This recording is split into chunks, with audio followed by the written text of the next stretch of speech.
a population ecologist who spent 15 years modeling pine beetle die-offs, used the same differential equations to predict, in the journal Nature in 2010, that the United States would destabilize around 2020. He did not miss. You have been offered comfortable explanations for why the world feels like it is coming apart. Social media, polarization, leadership failures. But this man's model does not use any of those variables. It uses 3 numbers, and those 3 numbers have preceded every major civilizational breakdown in the last 2,000 years. The same curve, the same outcome. Tonight I want to walk you through Roman senators murdered for proposing reform, to the offices France sold that created the very men who destroyed it, to a Soviet dissident's son who turned beetle math into a warning nobody wanted to hear, and to the salary data that tells you exactly where you sit in this system right now. Settle in for this one. Subscribe or join if you have not. And if you want more of these longer explorations between uploads, Patreon is where the deeper work across history and collapse continues. Stay through to the end, because by the time this is over, you are going to understand what variable you are in an equation that has been running for 2,000 years. Let's start with the numbers. In 1970, a median American worker could buy a house on a single income, raise children, and retire with a pension. That is not nostalgia. That is Bureau of Labor Statistics data. The median male worker in 1973 earned $23.68 an hour in inflation-adjusted terms. 50 years later, in 2023, that number had barely moved. 50 years, half a century of technological advancement, of computers, of the internet, of artificial intelligence, of the largest sustained economic expansion in human history. And the median worker's real hourly wage was functionally identical to what it had been when Richard Nixon was in the White House. But here is the part that should unsettle you. In that same 50-year window, net productivity in the United States grew by 74%. The economy did not stagnate. It grew enormously. The wealth was created. It simply did not go where you were told it went. It went somewhere else entirely. And the place it went, and the rate at which it went there, follows a curve, a very specific curve. And that curve has appeared before, not once, not twice. It has appeared before every major civilizational breakdown in recorded history, every single one. And the people who study this curve, who have mapped it across the Roman Republic, across pre-revolutionary France, across the Gilded Age, across imperial China, those people publish their findings in peer-reviewed journals, with data, with equations, with specific, falsifiable predictions, and almost nobody paid attention. In 2010, a Russian-born complexity scientist named Peter Turchin published a letter in the journal Nature, volume 463, page 608. It was barely 500 words. In those 500 words, he made a claim so specific that it should have made every political scientist in the world stop what they were doing. He said that based on the mathematical structure of American inequality, the country would enter a period of serious political instability around the year 2020. He named the year. He published it in Nature. And then he waited. A decade later, in the summer of 2020, the United States experienced the largest protest wave in its recorded history. Tens of millions of people in the streets. Earlier that same year, a pandemic had shut down the economy. Unemployment had spiked to 14.7% in a single month, and trust in government had fallen to a level not recorded since Watergate. 6 months after Turchin's predicted year arrived, a mob stormed the United States Capitol building, for the first time since 1814. Turchin's own retrospective assessment, published with Andrei Korotayev in PLOS ONE in August of 2020, showed that anti-government demonstrations and political violence in the United States, the United Kingdom, France, and Germany had increased sharply and measurably across the entire 2010 to 2020 decade, exactly as the model predicted. And that was not a lucky guess. That is what I want you to understand before we go any further. It was not a pundit's vague warning about polarization or a columnist's worried op-ed about the state of democracy. It was a mathematical model. It had variables, it had equations, it had a specific functional form. And the reason it worked is the reason nobody wanted to talk about it. Because the model did not say that America was in trouble because of bad leadership, or cultural decline, or social media, or any of the comfortable explanations you have been offered.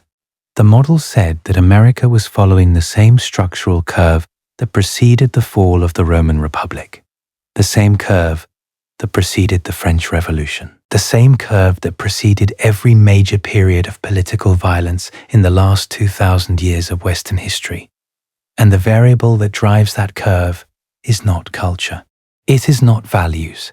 It is not ideology. It is a ratio between the number of people who consider themselves elite or who are competing for elite positions and the number of elite positions that actually exist. When that ratio crosses a specific threshold, the system breaks. Not sometimes, not in certain conditions. The data says it breaks every single time.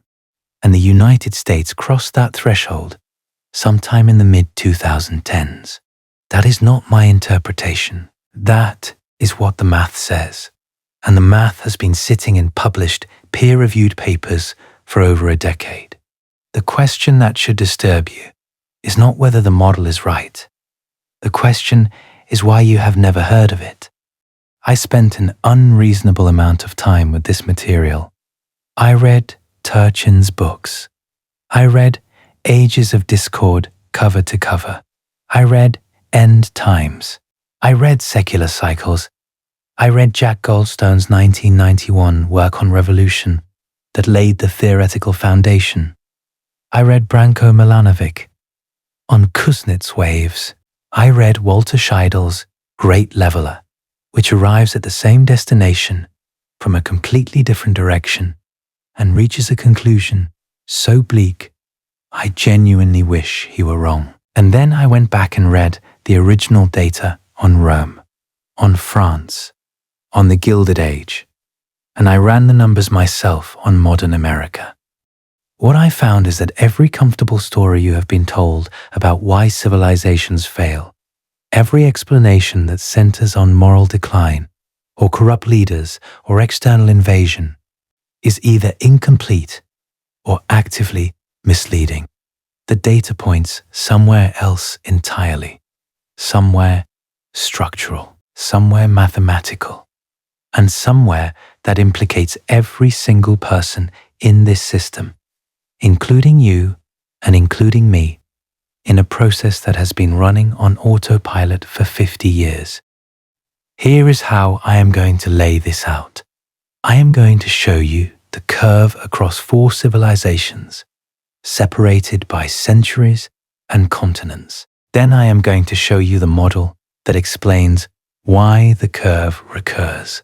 Then I am going to show you where we are on that curve right now. And then I am going to show you the part that Turchin himself describes as the most dangerous phase, the part where the system generates its own destroyers. Because the ratio does not just predict instability. It produces something much worse. It produces a specific type of person, and those people are already here. And I want to be clear about something before we go further. The reason this pattern is invisible to you is not that the data is hard to find. It is that the people whose job it is to explain the world to you, economists, political scientists, historians, journalists, have sorted themselves into disciplines that cannot see it. Economists study markets. Political scientists study institutions. Historians study specific periods. Sociologists study groups. Nobody studies the interaction between all four across millennia, and the reason nobody studies it is not intellectual laziness. It is that the interaction produces conclusions that every discipline would rather avoid. Economists do not want to hear that markets produce predictable instability. Political scientists do not want to hear that institutions fail according to a schedule. Historians do not want to hear that history has equations.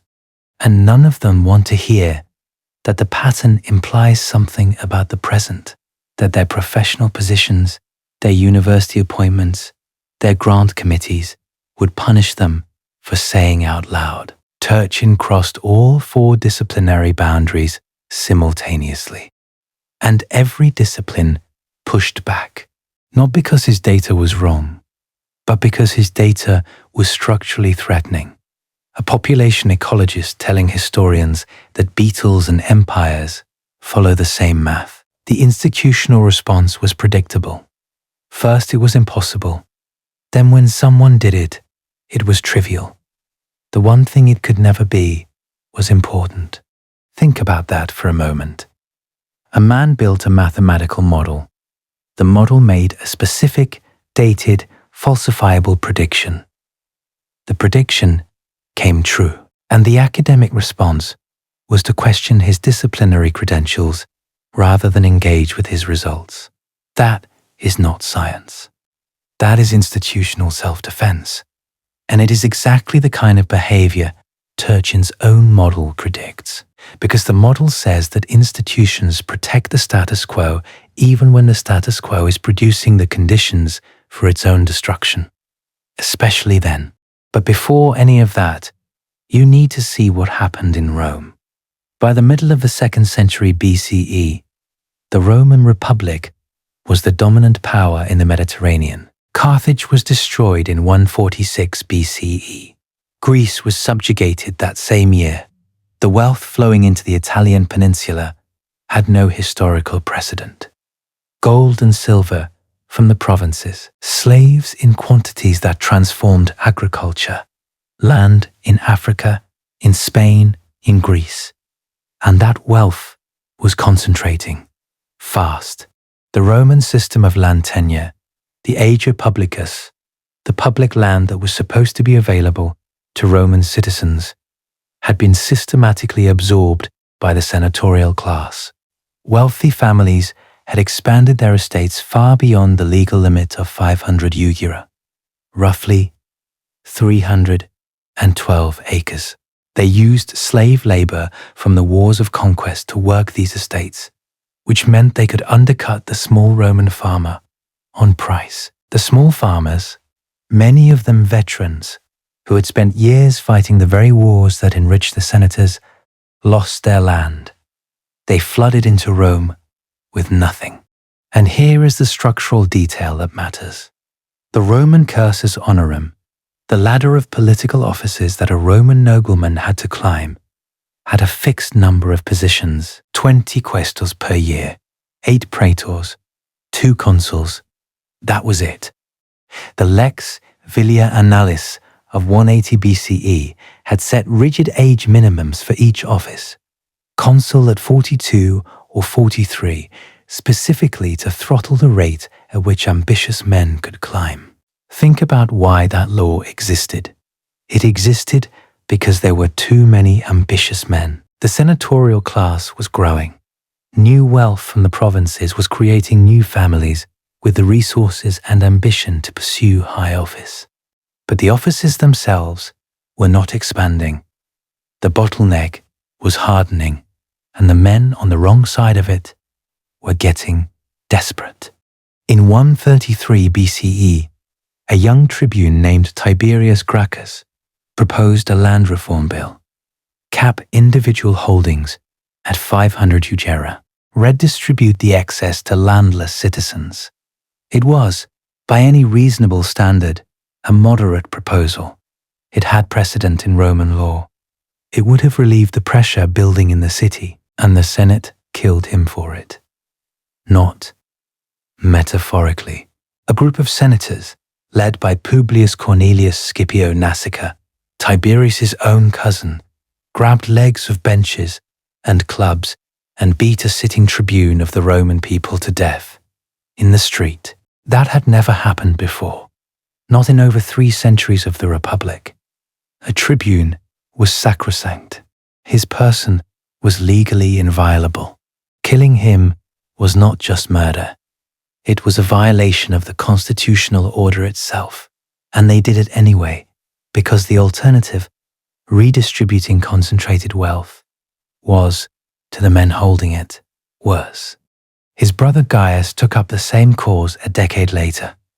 He was elected tribune in 123 BCE and again in 122.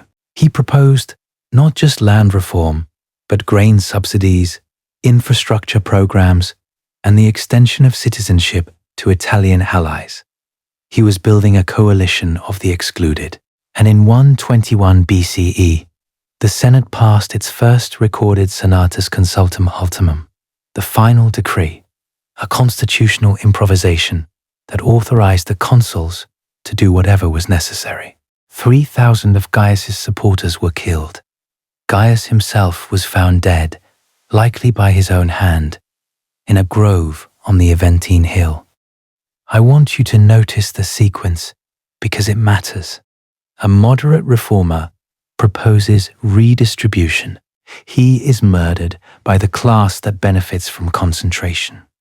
His brother tries again, building a broader coalition. He is murdered too, and 3,000 of his followers with him. The mechanism of reform, the legitimate political process, has been sealed shut by the people it was designed to constrain. And once that seal was in place, the Republic entered a century-long descent into chaos from which it never recovered.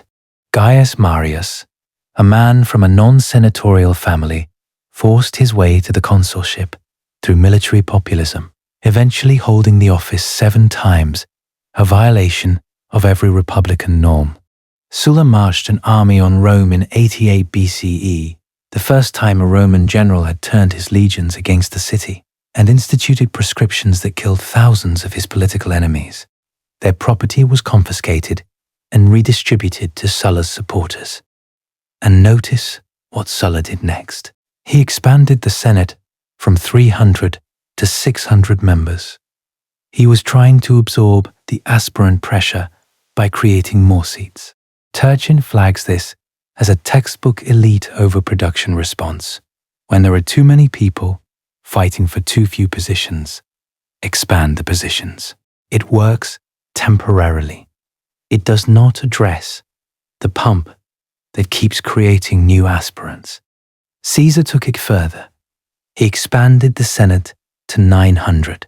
He was absorbing even more aspirants, buying off potential competitors with patronage and institutional inclusion. But the existing senators, the ones who had been there before the expansion, saw the dilution of their own status, and so they killed him too.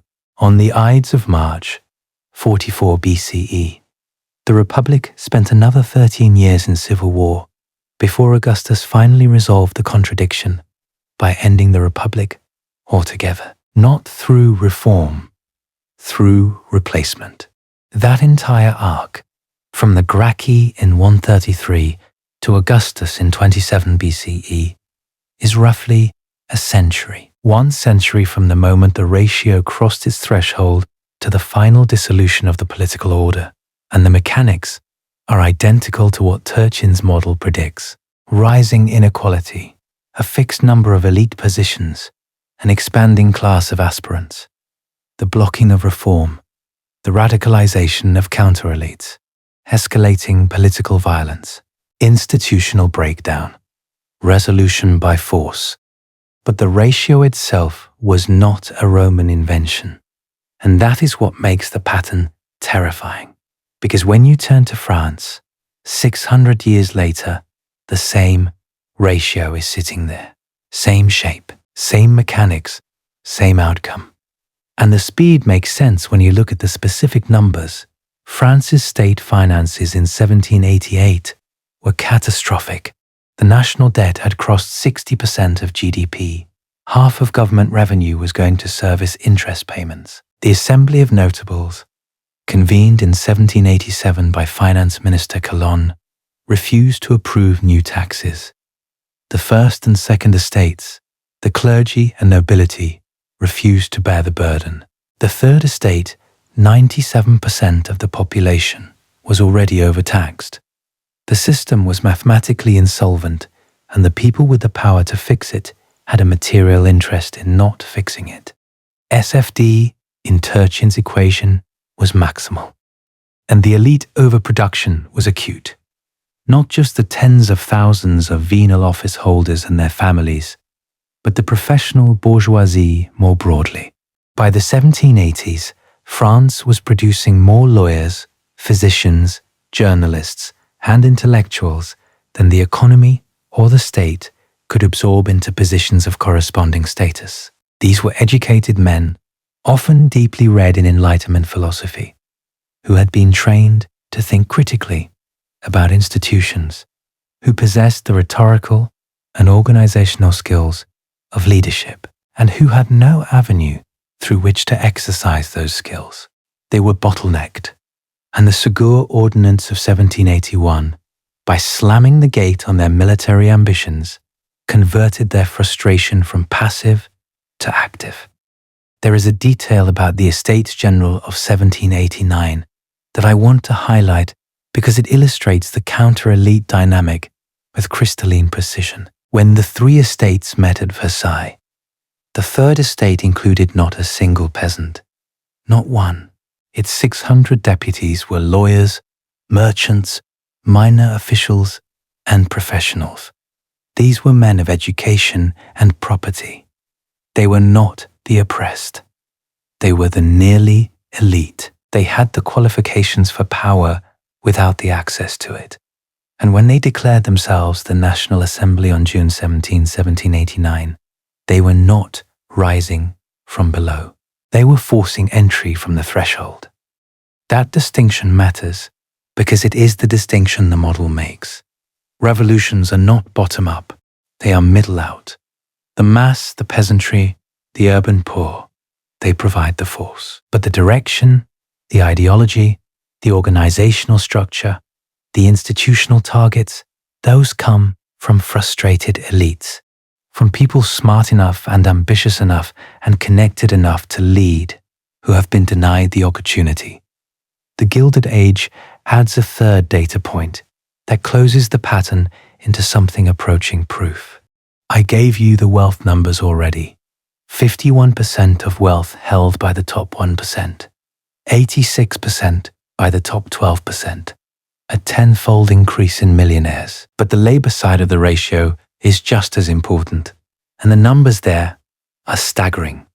Between 1880 and 1910, the United States experienced over 37,000 strikes. 37,000. That is not a typo.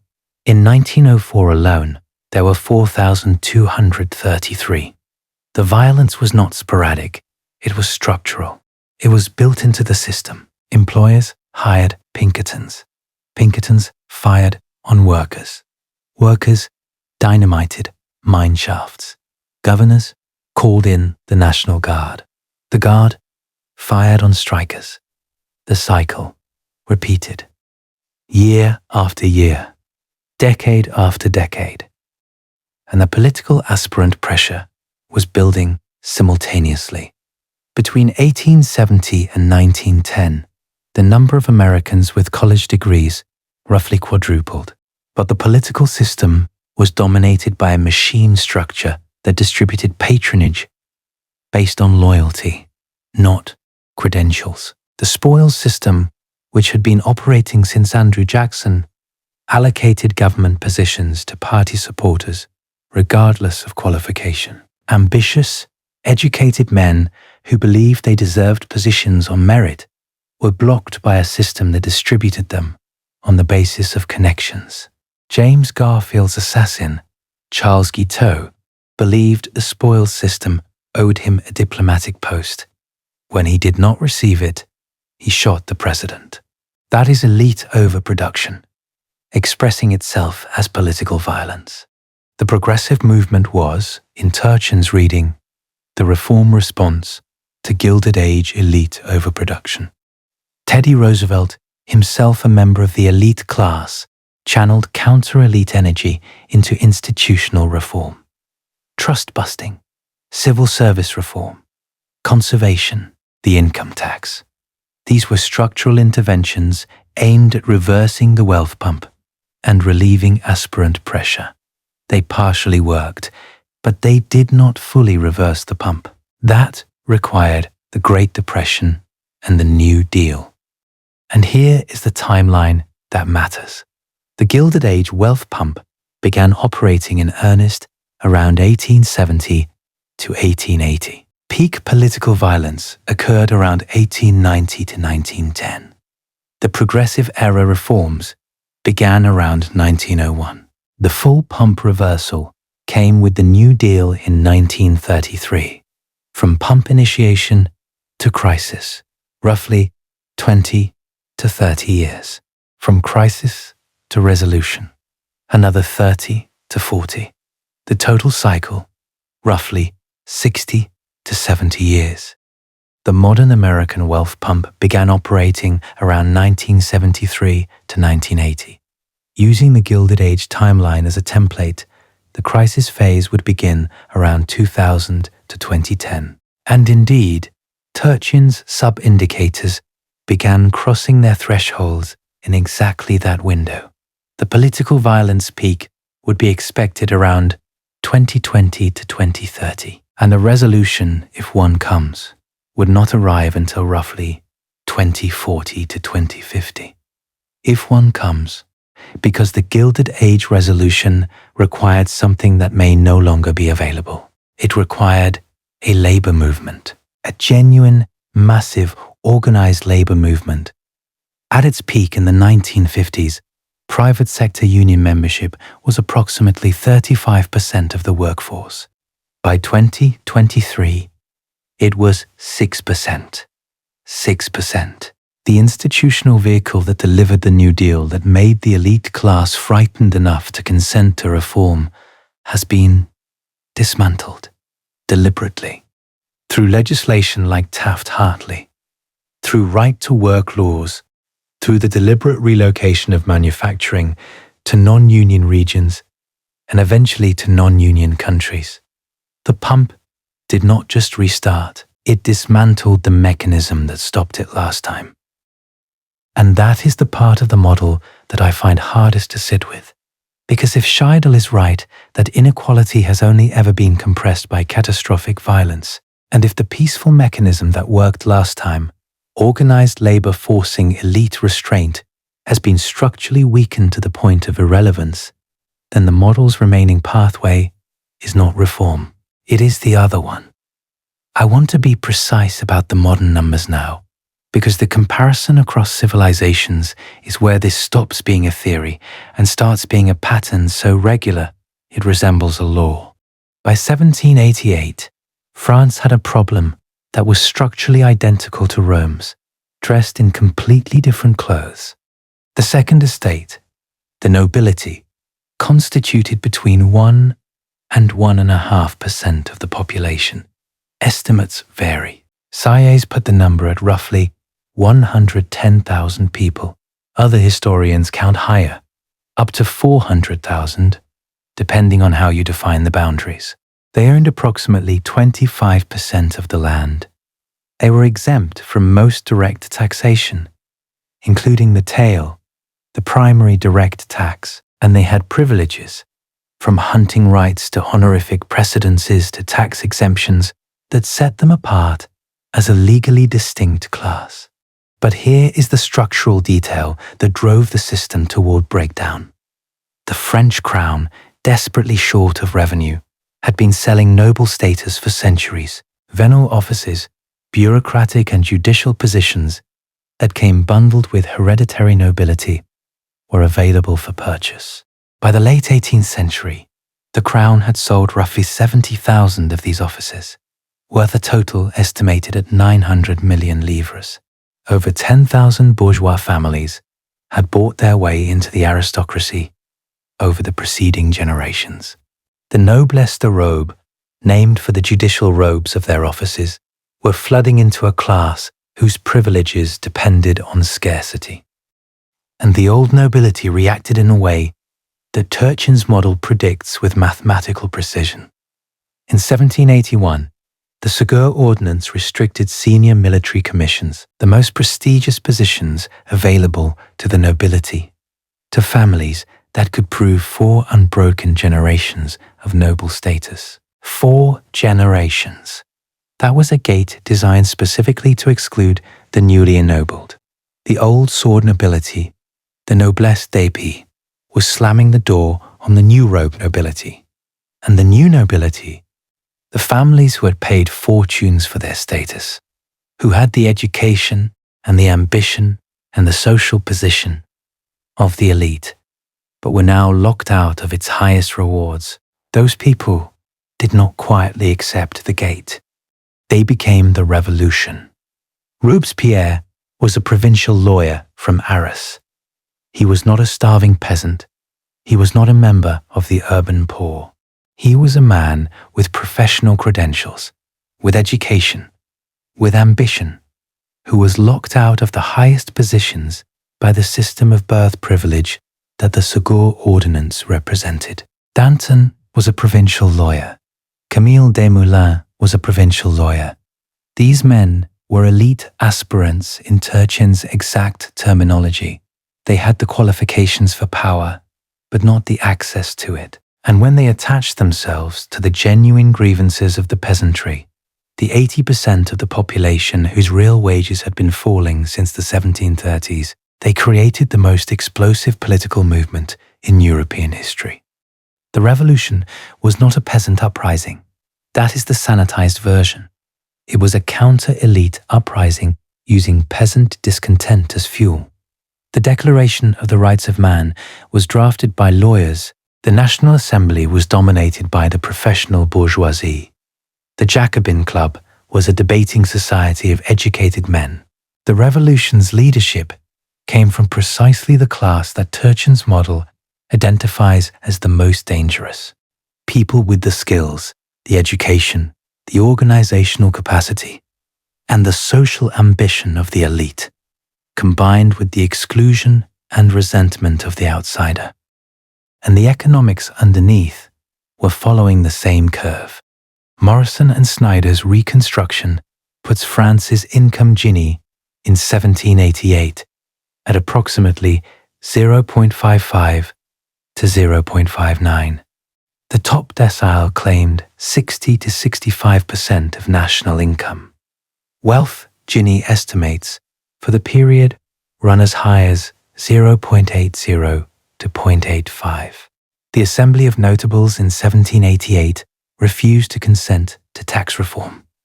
The state literally could not pay its debts, which had passed 60% of GDP. This is the SFD term in Turchin's equation. State fiscal distress, operating exactly as the model predicts. Rising debt, declining revenue, institutional paralysis, breakdown.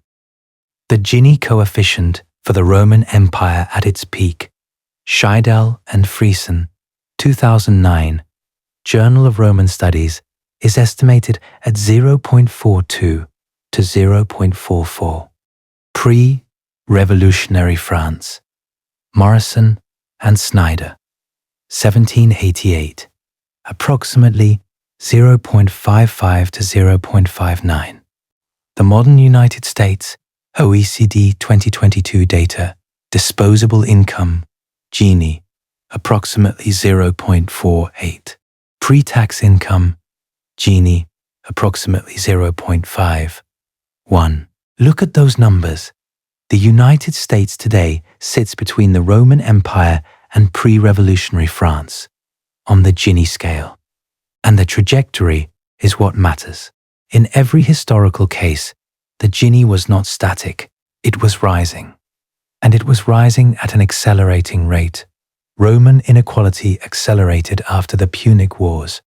French inequality accelerated in the latter half of the 18th century. American inequality has been accelerating since the 2000s, with a further step change after the 2020 pandemic, when asset prices surged disproportionately for the already wealthy, while real wages for everyone else stagnated. There is a specific comparison that Gabriel Zucman has made that I think crystallizes the scale of this. Zucman, the Berkeley economist, showed that the wealth share of the richest 0.0001% of Americans, the richest roughly 33 people, now exceeds the share held by the equivalent group during the Gilded Age. Not the richest 1%, not the richest tenth of 1%, the richest 100,000th of 1%. The concentration at the very top of the distribution has exceeded the historical extreme, and this is happening while the bottom 50% holds 2.5% of total wealth. The model does not require a conspiracy to explain this. The model says this is what wealth pumps do. They run until they break the system, or until someone turns them off. And the mechanism for turning them off, historically, has required either a catastrophic shock that makes reform unavoidable, or a counter-elite class that seizes power and resets the distribution by force. And the counter-elites are not hypothetical. They are not a theoretical prediction waiting to be confirmed. They are here. They are already operating. They are mobilizing mass discontent, capturing institutions, running for office, building media networks, funding parallel information ecosystems. And the masses they are mobilizing are not imaginary. They are the 44.6 million people holding student debt. They are the 61% of Americans living paycheck to paycheck. They are the workers whose real wages have not meaningfully improved in half a century, while the economy around them tripled in size. The anger is real. The aspirant surplus is real. The ratio is real. And the historical pattern is real. Now I want to pause here because I need the pattern to land before I show you the mathematics behind it. Two civilizations, different continents, different centuries, different cultures, languages, religions, technologies, political structures, and the same sequence. A wealth pump concentrates resources at the top. The elite class expands as wealth creates new aspirants. The number of elite positions remains fixed or grows too slowly. The ratio inverts. Reformers are blocked. Counter-elites emerge. Political violence escalates. The system breaks. And then there is the Gilded Age, the third data point, the one that hits closest to home.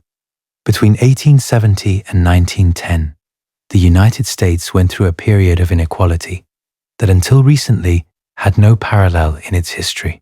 By 1890, the top 1% of American families owned approximately 51% of all wealth.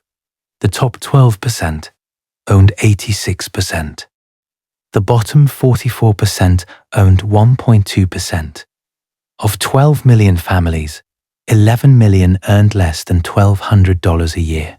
The average annual income was around $380. And the number of millionaires, those who had crossed the threshold of what constituted genuine elite wealth, expanded roughly tenfold between 1860 and 1900. The political violence was endemic. The 1877 Great Railroad Strike spread across 11 states and required federal troops to suppress. The 1886 Haymarket Affair in Chicago left 7 police officers and at least 4 civilians dead, followed by a trial that most legal scholars now consider a judicial murder. The 1892 Homestead Strike ended with a pitched battle between Pinkerton agents and steelworkers that left 7 workers and 3 Pinkertons dead. The 1894 Pullman strike paralyzed railway traffic across 27 states. President Garfield was assassinated in 1881 by a man who believed the political spoils system owed him a diplomatic appointment. President McKinley was assassinated in 1901 by an anarchist. The 1914 Ludlow massacre in Colorado, where the National Guard machine-gunned a tent colony of striking miners and their families, killed 25 people, including 11 children and 2 women who suffocated in a pit dug beneath their tent. Between 1880 and 1910, the United States experienced levels of labor violence, political assassination, and civil unrest that were, adjusted for population, comparable to what we associate with failing states. And the wealth concentration numbers from that era, when you overlay them against Rome and France, fall in the same zone. Different absolute numbers, same relative position on the curve, same acceleration, same structural conditions, same outcome. The Gilded Age was resolved. It is the one case in this dataset that was resolved without civilizational collapse. And the resolution is instructive.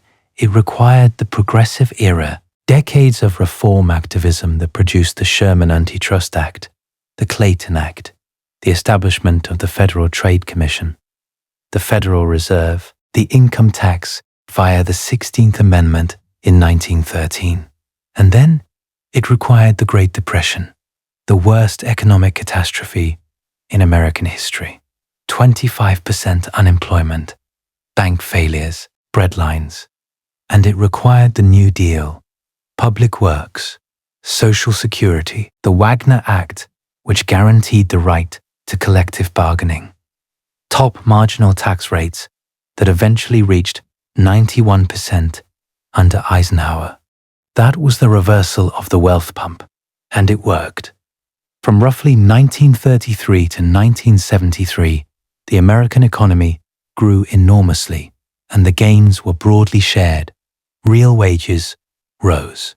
The middle class expanded. Union membership peaked at roughly 35% of the private workforce. The top 1% wealth share fell from roughly 45% in 1929 to approximately 22% by the 1970s. The Gini coefficient fell. The ratio stabilized. The system entered what Turchin calls an integrative phase. The question is not whether the pressure will produce effects. It already has. The question is whether the effects will take the form of reform or of something else. And the answer to that question, if the historical record is any guide, depends on a single variable: whether the established elite can organize collective restraint before the counter-elites organize collective replacement. That is it. That is the choice. And it is not a choice between ideologies or parties or visions of the future. It is a structural choice. It is a mathematical choice. And it has a deadline. Turchin plots 2 overlapping cycles in American history. A long secular wave of roughly 200 to 300 years, with integrative phases where cooperation rises and inequality falls, and disintegrative phases where the reverse occurs, and a shorter 50-year cycle, a fathers and sons cycle that he identified in a 2012 paper in the Journal of Peace Research by compiling all US riots, lynchings, terrorism, and political assassinations from 1780 to 2010. The violence peaks cluster around 1870, 1920. Each peak is separated by roughly 50 years. In Ages of Discord, Turchin showed that these 2 cycles, the secular and the generational, were due to constructively interfere in the early 2020s, both rising simultaneously, both peaking in the same window. He compared it to 2 waves meeting in the ocean. When a trough meets a trough, you get calm water. When a crest meets a crest, you get a rogue wave. The early 2020s, in his model, were a rogue wave. And I need you to understand that this was published in 2016, before the 2020 protests, before the pandemic, before January 6, before the rise of political violence to levels not seen since the 1970s. He wrote it down with data, with equations, with specific variable values, and then reality delivered exactly what the model predicted. So where does this leave us?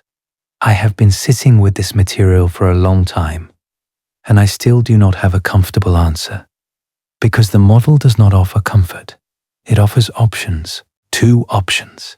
The same 2 options it has offered every civilization that reached this point on the curve. Peter Turchin's father tried to warn a dying empire. He was expelled. His son is trying to warn another one. He has not been expelled. He has been published. His work is available. His predictions have been confirmed. His data is on paper, and the response of the institutional establishment has not been suppression. It has been something arguably more effective: indifference, not ignoring the data because it is wrong. Ignoring the data because engaging with it would require admitting that the system these institutions exist to study, to explain, to manage is following a curve that their own theories cannot account for, and that their own positions give them no incentive to reverse. And the pump continues. Median real wages, functionally unchanged from 1973. Productivity continuing to rise. The gap between what workers produce and what workers earn continuing to widen. The surplus flowing upward. Creating new wealth. Creating new aspirants who compete for positions that do not exist in sufficient numbers, who become frustrated, who become radicalized, who become available to counter-elite entrepreneurs who offer them a narrative, a target, a movement, and a promise that the system can be overturned in their favor. The curve does not care about your politics. It does not care whether you vote left or right. It does not care about your national identity or your cultural values or your constitutional traditions. It cares about 3 measurements: the ratio of wages to productivity, the ratio of aspirants to positions, and the fiscal capacity of the state. When all 3 cross their thresholds simultaneously, the curve says the same thing it has said for 2,000 years. The system breaks within a generation, and the generation is already counting. But the pump did not die. It was suppressed, and starting around 1973, it restarted. That brings us to the man who saw the pattern. Peter Valentinovich Turchin was born on May 22, 1957, in Obninsk, Russia. His father, Valentin Fyodorovich Turchin, was a theoretical physicist at the Keldysh Institute of Applied Mathematics. Valentin was not just a physicist. He invented the Refal programming language, one of the first AI languages developed in the Soviet Union, and he was one of the most prominent Soviet dissidents of the 70s. In 1970, Valentin co-signed a letter with Andrei Sakharov and Roy Medvedev, 2 of the most famous dissidents in Soviet history, calling for the democratization of the USSR. In 1973, he founded the Moscow chapter of Amnesty International. He was instrumental in establishing the Moscow-Helsinki Watch Group, which monitored Soviet compliance with the Helsinki Accords. The KGB's response was systematic: professional isolation, surveillance, loss of his position, constant pressure. In 1977, the Turchin family was expelled from the Soviet Union. I am telling you this not because it is interesting background. I am telling you this because it connects directly to everything Peter Turchin built afterward. A boy watched his father, a brilliant scientist, a man who understood systems at a mathematical level, get destroyed by the institutional machinery of a failing empire. That father's crime was not being wrong. It was being right in a way the system found intolerable. And that boy grew up to build a mathematical model of how institutional machinery produces the conditions for its own destruction. The irony is so precise, it feels engineered. Valentin Turchin tried to warn the Soviet Union that its internal contradictions were unsustainable. He was expelled. His son now tries to warn the United States of the same thing. And the academic establishment, while not expelling him, has done something arguably worse. It has ignored him. Peter came to the US. He finished a BA at NYU in 1980 and a PhD in zoology at Duke in 1985. For 15 years, he was a population ecologist. Pine beetles, predator-prey dynamics, Lotka-Volterra equations, the mathematics of how biological populations oscillate between growth and collapse, boom and bust, expansion and die-off. And then, sometime in the late 90s, he looked at the differential equations on his whiteboard and realized they were not just describing beetles, they were describing empires, the same feedback loops, the same nonlinear dynamics, the same oscillatory patterns. A population grows until it exceeds its carrying capacity. Resource competition intensifies. The population overshoots. It crashes. It recovers. It grows again. Rinse and repeat. The mathematics of pine beetle outbreaks and the mathematics of civilizational collapse are, at the level of formal structure, the same equations.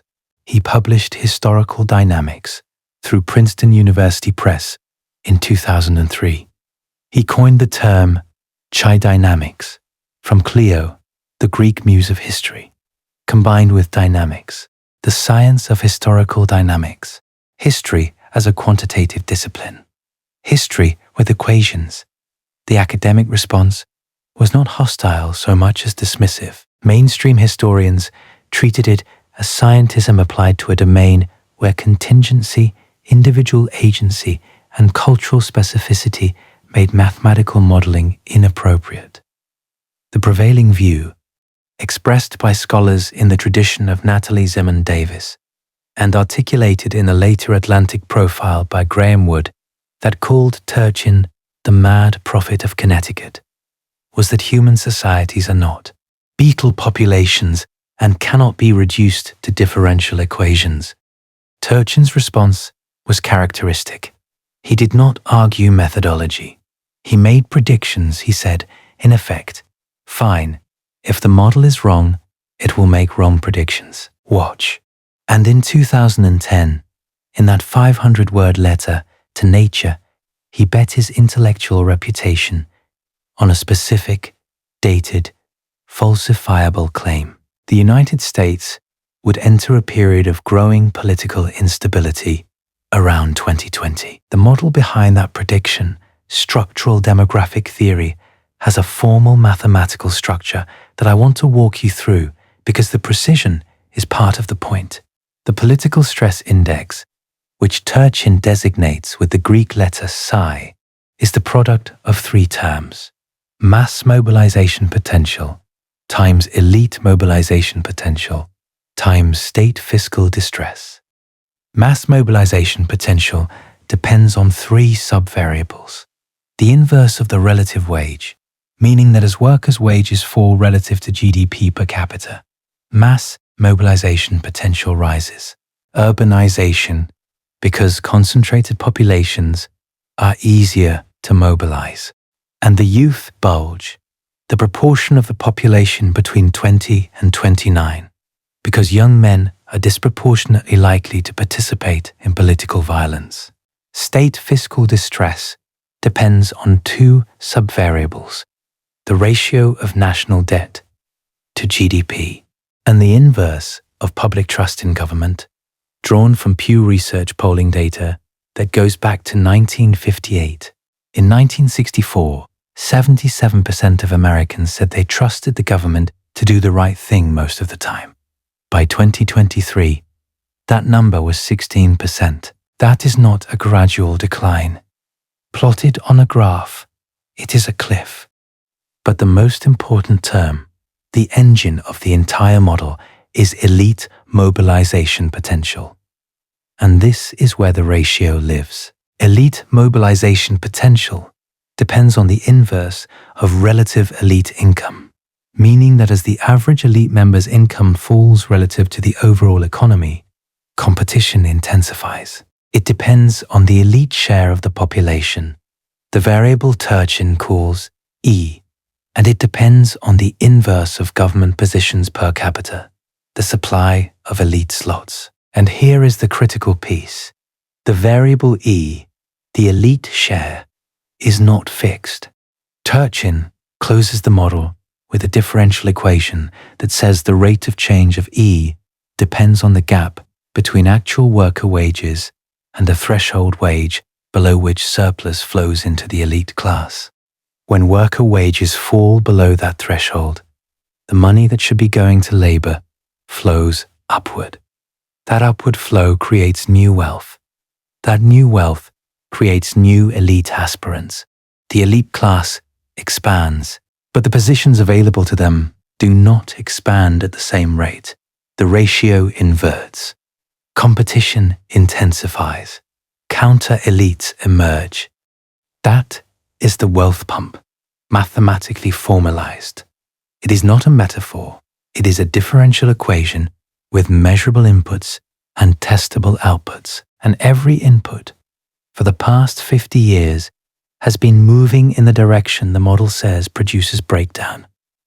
Here are the numbers. I'm going to give them to you because the accumulation matters. The number of American households with a net worth above $10 million rose from approximately 66,000 in 1983 to 693,000 in 2019. A tenfold increase in 36 years. Adjusted for population growth, a sevenfold increase. The top 1% wealth share rose from 22.8% in 1989 to 30.9% in 2024, according to the Federal Reserve's distributional financial accounts. The bottom 50% of Americans went from holding 3.4% of total wealth to 2.5%. The number of American billionaires grew from 66 in 1982 to 905 by September of 2025, with a combined net worth of $7.8 trillion. That number is larger than the GDP of every country on Earth, except the United States and China. But wealth concentration is only half of the ratio. The other half is aspirant production, and the numbers there are just as stark. US law schools produce approximately 36,000 JD graduates per year. That is roughly twice the number of jobs that actually require bar admission. And the salary distribution for new lawyers, which has been tracked by NALP for decades, shows something that should unsettle anyone who believes credentials lead to careers. Since roughly 2001, starting attorney salaries have been bimodal. Two peaks, one at around $190,000. Big law, roughly the top 15 to 20% of graduates, mostly from elite schools, and one at around $45,000 to $60,000. Everyone else, small practice, government work, non-legal employment. The gap between the two peaks has been widening for 20 years. The middle has been hollowing out. What was once a bell curve has become a barbell. Winners and losers. Nothing in between. Turchin uses the legal profession as his primary American example of elite overproduction, and the data supports him precisely. The total number of lawyers in the United States roughly tripled between 1970 and the 2010s, but the number of top political offices, named partnerships, federal judgeships, and other elite positions that lawyers historically competed for remained essentially fixed. The Senate still has 100 seats. The Supreme Court still has 9. The number of equity partnerships at major law firms has grown slowly, far more slowly than the number of lawyers competing for them. The MBA tells a similar story. The Master of Business Administration has been the single most conferred graduate degree in the United States since the 2010 to 2011 academic year. Annual MBA output peaked at approximately 200,000 in 2014 and has settled at around 120,000. Cumulative MBAs awarded between 1970 and 2018 totaled 2.47 million. The number of C-suite positions at major corporations, the positions MBAs are ostensibly trained for, has not remotely kept pace. The supply of aspirants has grown by orders of magnitude. The supply of positions has grown by single digits. The PhD pipeline shows the same pattern. More acutely, US universities awarded over 57,000 doctoral degrees in 2022, up from roughly 32,000 in 1970. But the share of post-secondary instructional positions held by tenure-track faculty fell from 56% in 1975 to 31% by 2007. In the humanities, the collapse has been catastrophic. The Modern Language Association reported that tenure-track job openings in English fell to 728 in the 2019 to 2020 academic year. In foreign languages, 683. These are not approximations. These are counts. In a country producing tens of thousands of humanities PhDs per year, fewer than 1,500 tenure-track jobs existed. In anthropology, 79% of PhDs do not land tenure-track positions at any US degree-granting institution. And the debt, $1.84 trillion. That is the collective student loan balance in the United States as of late 2024, held by approximately 44.6 million borrowers, according to federal data. By the fourth quarter of 2025, 9.57% of student loans were 90 or more days delinquent, up from 0.53% just a year earlier. That spike reflects the resumption of payments after pandemic-era forbearance. Nearly 1 in 10 borrowers is in serious default. What these numbers describe is a machine that takes ambitious, intelligent young people, loads them with credential expectations and debt, processes them through professional training programs, and deposits most of them into an economy that does not have enough positions of the type they were trained to fill. And the people who come out the other end of that machine do not think of themselves as workers. They think of themselves as thwarted elites, because that is what they are. They have the education of the elite class, the cultural markers, the social expectations, the vocabulary, the networks or the edges of networks. What they do not have is a seat. And the model says that when enough people are in that position, the system generates the conditions for its own disruption. And the credential inflation is its own kind of wealth pump, operating at a different scale, but following the same logic. In 1965, a year of tuition at Yale University cost approximately the equivalent of a few months of a median manufacturing worker's salary. Today, Yale's annual tuition, room and board exceeds $85,000, which is approximately 1.2 years of the median manufacturing worker's annual earnings. Think about what that means. A working-class family in 1965 could finance an elite education with a summer's savings. A working-class family today would need to work for more than a year, saving every penny to pay for 1 year. And the family does not save every penny, so they borrow. And the borrowing creates the debt, and the debt creates the trap, and the trap creates the frustration, and the frustration creates the counter-elite. This is not an accident. This is the wealth pump operating through the education system. The price of elite credentials has risen because the demand for elite credentials has risen, because the supply of elite positions has stagnated while the population of aspirants has grown. When there are more applicants than positions, the positions become more valuable. When the positions become more valuable, the credentials required to compete for them become more expensive. When the credentials become more expensive, aspirants take on more debt. When they take on more debt, they need higher salaries to service it.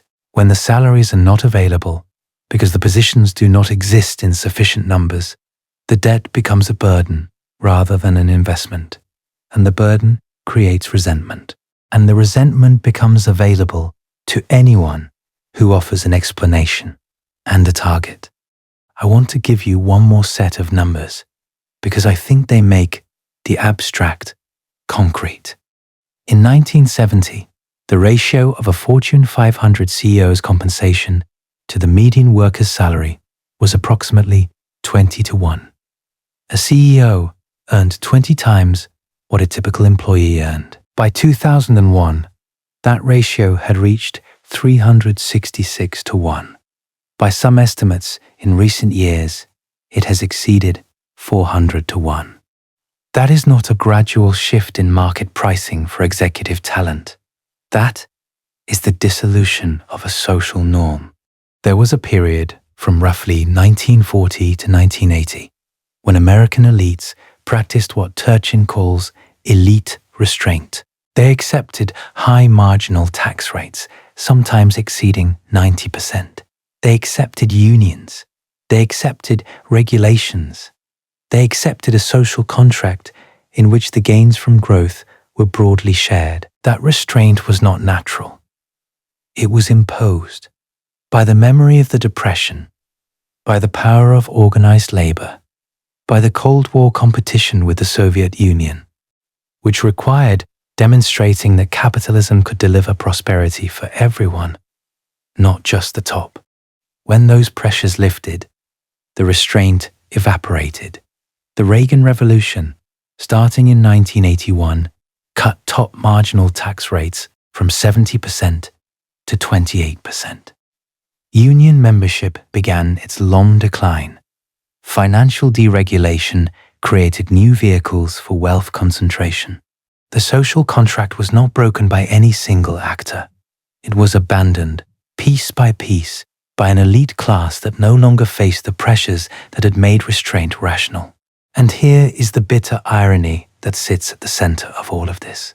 The integrative phase that produced the most prosperous period in American history, the post-war boom from 1945 to 1973, was not produced by free markets. It was produced by constraints on markets, by unions, by progressive taxation, by regulations, by a social compact that limited the wealth pump's operation. The pump was still running. It always runs, but it was running slowly, restrained by institutional checks. And when those checks were removed, when the restraints were lifted, the pump accelerated. And it has been accelerating ever since. For 50 years, I keep thinking about something Turchin wrote in End Times that crystallizes the whole problem into a single image. He described the difference between elite collusion and elite competition. During integrative phases, elites collude. They cooperate. They restrain their own extraction for collective stability. They agree to norms that limit individual advantage. And Turchin uses a very specific metaphor. He compares it to prisoners in a prisoner's dilemma who have learned to cooperate because they know they will play the game repeatedly. They restrain themselves because the long-term cost of defection exceeds the short-term gain. But when the system enters a disintegrative phase, the game changes. The cooperation breaks down. Elites begin defecting. Each one grabs for a larger share, reasoning that if they do not grab it, someone else will. And each act of defection, each grab, each norm violation makes the next defection more likely. the cooperation unravels, not gradually, rapidly. Once the first major defection occurs, the cascade is swift. The CEO compensation explosion was one such defection. The tax cuts of the 1980s were another. The gutting of antitrust enforcement was another. The financialization of the economy was another. Each one was individually rational for the actors involved. Collectively, they restarted the pump. And once the pump restarted, it created the structural conditions for further defections. More wealth at the top meant more political power at the top, which meant more capacity to weaken the remaining restraints, which meant more wealth flowing upward, which meant more power to weaken restraints. A feedback loop, a positive feedback loop, the kind that does not self-correct, the kind that accelerates until an external force stops it. That external force, historically, has come in one of two forms: reform imposed by a coalition of organized labor and reform-minded elites, frightened enough by the alternative to accept constraints on their own extraction, or crisis severe enough to destroy the existing order and force a reset. Branko Milanovic arrived at a compatible conclusion through a completely different methodology. Milanovic, the World Bank economist and one of the foremost scholars of global inequality, published Global Inequality in 2016, the same year Turchin published Ages of Discord. Milanovic's contribution was the concept of Kuznets waves. Simon Kuznets, in his 1955 presidential address to the American Economic Association, proposed that within country inequality follows an inverted U-shape. It rises during early industrialization and then falls as the benefits of growth spread. Milanovic showed that Kuznets was half right. Inequality does follow a curve, but the curve does not stop at one cycle. It oscillates, it rises, falls, and rises again. The first wave in the West peaked around 1913. It fell through 2 world wars, the New Deal, and the post-war social contract, reaching a trough in the 1970s.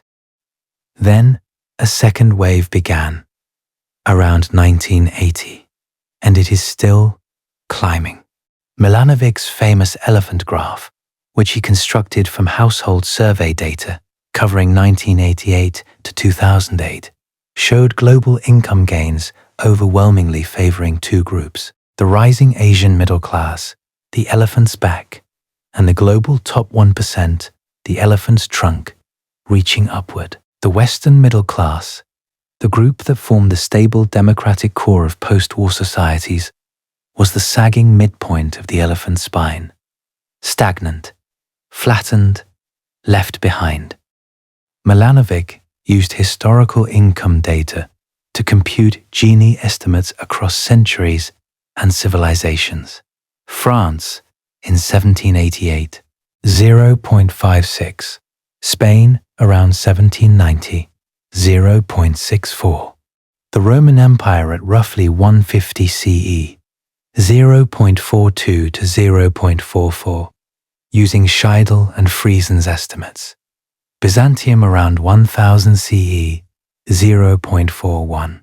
And he introduced a concept called the inequality extraction ratio, the proportion of the maximum theoretically extractable surplus that the elite class actually captures.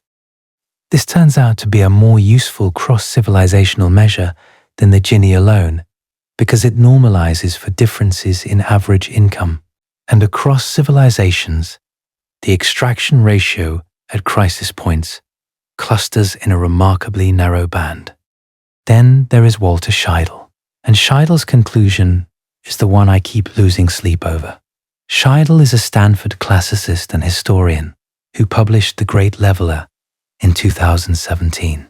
He examined roughly 10,000 years of evidence across every major civilization for which inequality data exists. His question was simple: what reduces inequality? And his answer, after 10,000 years of evidence, was devastating. Only 4 forces have ever durably compressed inequality. He calls them the 4 horsemen: mass mobilization warfare, meaning the scale of the world wars where entire societies are mobilized and the rich bear disproportionate costs. Transformative revolution, meaning the French, Russian, and Chinese revolutions, which physically destroyed the existing elite class. State collapse, meaning the fall of the Western Roman Empire, the late Tang dynasty, events where the state itself disintegrates and takes the elite structure with it. And catastrophic plague, meaning the Black Death, which killed so much of the labor force that wages were mechanically forced upward by scarcity. That is the list. Scheidel is emphatic about this. In 10,000 years, no other mechanism has produced compression of comparable magnitude and durability. Democracy has not done it. Education has not done it. Land reform has not done it. Progressive taxation, outside the extreme wartime conditions of the 20th century, has not done it. Peaceful mechanisms produce marginal, temporary compression that is eventually reversed by the wealth pump reasserting itself. Think about what Scheidel is saying. He is saying that inequality, in the long run of human civilization, is the default state, the natural condition. The rivers flow, and the only things that have ever reversed the flow are catastrophes, wars that kill millions, revolutions that execute the ruling class, plagues that halve the population, state failures that destroy all institutional structures. Turchin disagrees with Scheidel on one critical point, and the disagreement matters more than almost any other intellectual debate I have encountered. Turchin believes the wealth pump can be reversed by deliberate policy without catastrophe. He points to Britain in the 1830s, where the Reform Acts expanded the franchise and absorbed aspirant pressure without revolution. He points to the Meiji Restoration, and most importantly, he points to the New Deal. The New Deal reversed the pump. It compressed inequality. It stabilized the ratio, and it did so without civilizational collapse. But even Turchin concedes that the New Deal required extraordinary conditions. It required a catastrophic depression that left a quarter of the workforce unemployed. It required a president willing to be called a class traitor by his peers. It required a labor movement that had grown powerful enough to make the alternative to reform, actual revolution, credible. And it required a generation of Americans so brutalized by the Depression that they voted overwhelmingly for structural change. None of those conditions exist today. The economy is growing. Employment is near full. Asset prices are elevated. The wealth pump is running at capacity, but it has learned something the Gilded Age pump had not yet learned. It has learned to produce enough cheap consumer goods, enough entertainment, enough credit, enough distraction to prevent the kind of mass mobilization that preceded the New Deal. The pump has become sophisticated. It generates its own anesthesia, which leaves the model's darker prediction, the one about counter-elites. A counter-elite, in Turchin's framework, is not a populist. A populist is a style. A counter-elite is a structural position. It is a person who has the credentials, the wealth, the social capital, or the organizational capacity of the elite class, but who has been denied entry to the positions of power that class controls, and who has therefore redirected their ambition from joining the system to overthrowing it, or more precisely, to replacing the people currently at the top with themselves. The Gracchi were counter-elites, patricians who channeled plebeian anger.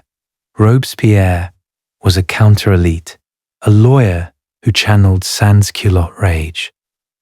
Lenin was trained as a lawyer. Castro was trained as a lawyer. Mussolini was a journalist and schoolteacher. The pattern is remarkably consistent. The people who lead revolutionary movements are almost never the poorest and most oppressed. They are the merely elite, the people close enough to see what they are missing, educated enough to articulate the grievance, and connected enough to organize the response.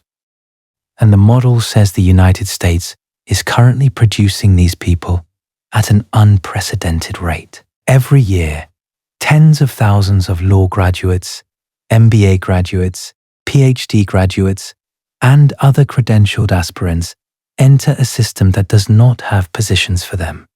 Not all of them become radicalized, of course not. But the model does not require all of them. It requires enough of them, a critical mass. And the threshold, based on historical precedent, is lower than you might think. I want to come back to the historical timing now, because the pattern has a consistency that should disturb you.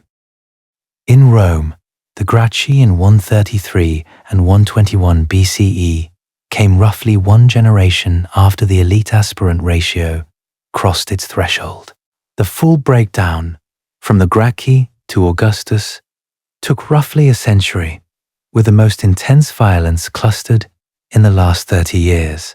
In France, the revolution in 1789 came approximately one generation after elite overproduction accelerated through the sale of venal offices in the 1750s and 1760s.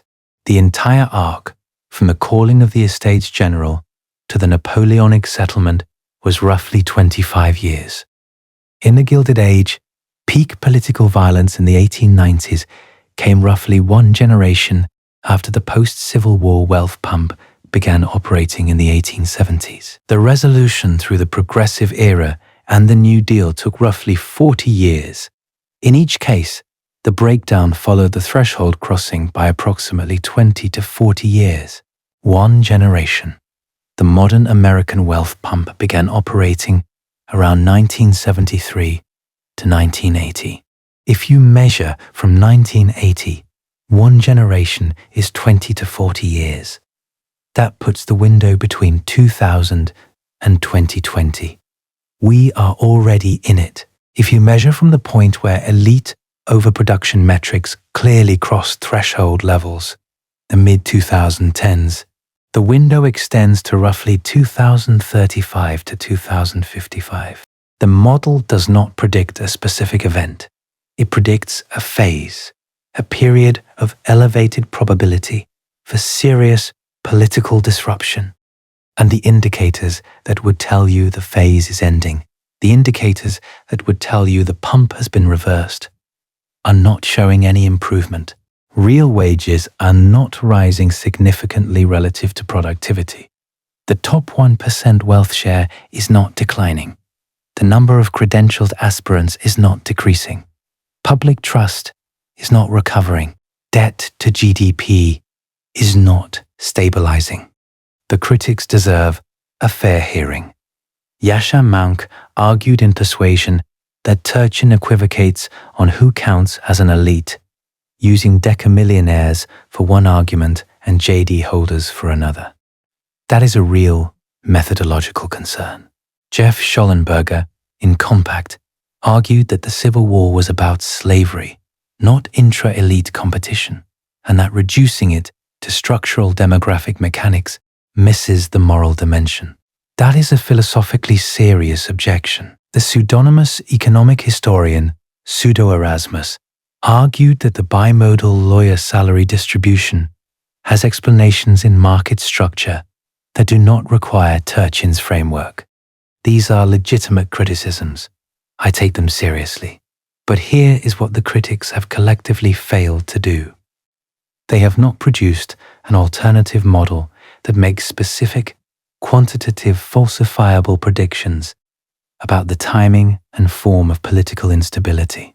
They have not explained why every sub-indicator in Turchin's model moved in the predicted direction. They have not offered a competing explanation for why the same structural cluster, stagnating wages, rising elite numbers, intra-elite competition, Declining trust, rising debt precedes breakdown in every documented case across 2,000 years. The critics poked holes. They did not replace the framework, and you do not get to discard a theory that makes correct predictions just because the implications make you uncomfortable. You have to offer something better. Nobody has. I want to put the Gini data side by side one more time because there is a comparison that Turchin makes in Ages of Discord, that once you see it, you cannot unsee it. He plots the American Political Stress Index from 1780 to the present. The index combines all three terms: mass mobilization, elite mobilization, and state fiscal distress into a single composite measure. And the curve shows two complete cycles: a long trough from roughly 1820 to 1850, the integrative phase of the early republic. Then, a steep disintegrative rise peaking around 1860, the Civil War. Then a new integrative trough from roughly 1870 to 1920, the Reconstruction and Progressive Era, punctuated by Gilded Age turbulence. Then another disintegrative rise peaking around 1920, the labor violence, the anarchist bombings, the Palmer raids. Then the deepest integrative trough in American history, from roughly 1930 to 1970, the New Deal era. And then, starting around 1970 to 1980, a rise, steep, uninterrupted, accelerating, and as of the most recent data, still climbing. The curve has not peaked. That is the part that stays with me. In every previous American cycle, the disintegrative rise eventually peaked and reversed. 1860 peaked and reversed through the Civil War and Reconstruction. 1920 peaked and reversed through the Depression and the New Deal. But the current rise, which began around 1970 to 1980, has not peaked. It has been climbing for 50 years, and the slope is steeper than either of the previous disintegrative phases. When Turchin overlays the American PSI curve against the equivalent data for the late Roman Republic, for pre-revolutionary France, and for the early Chinese dynasties documented in his Secular Cycles work with Sergei Nefedov, the shapes match, not approximately, not loosely. The shapes match with a precision that, if you are being honest, is either the most important finding in the social sciences in a generation, or the most disturbing coincidence in the history of data. And here is the comparison that makes it personal. Turchin computed a measure he calls the relative wage, which is the median worker's wage divided by GDP per capita. It is, in effect, a measure of how much of the economic pie the average worker gets. In the integrative era, from 1930 to 1970, the relative wage was high and rising. Workers were getting a larger share of a growing pie. The ratio was stable. The system was functioning. Starting in 1973, the relative wage began to fall, not because GDP was shrinking. GDP was growing, but the gains were going elsewhere, to capital returns, to the top fractile of earners, to the financial sector. The relative wage has been declining for 50 years, and that decline, fed directly into the elite mobilization equation, produces the elite overproduction that drives the entire disintegrative cycle. You can see it in the data. You can see it in the Gini. You can see it in the CEO to worker compensation ratio. You can see it in the student debt numbers. You can see it in the bimodal lawyer salary distribution. You can see it in the tenure track collapse. You can see it in the decamillionaire count. Every indicator is moving in the same direction. Every input to the equation is crossing its threshold. And the output, the political stress index, keeps climbing.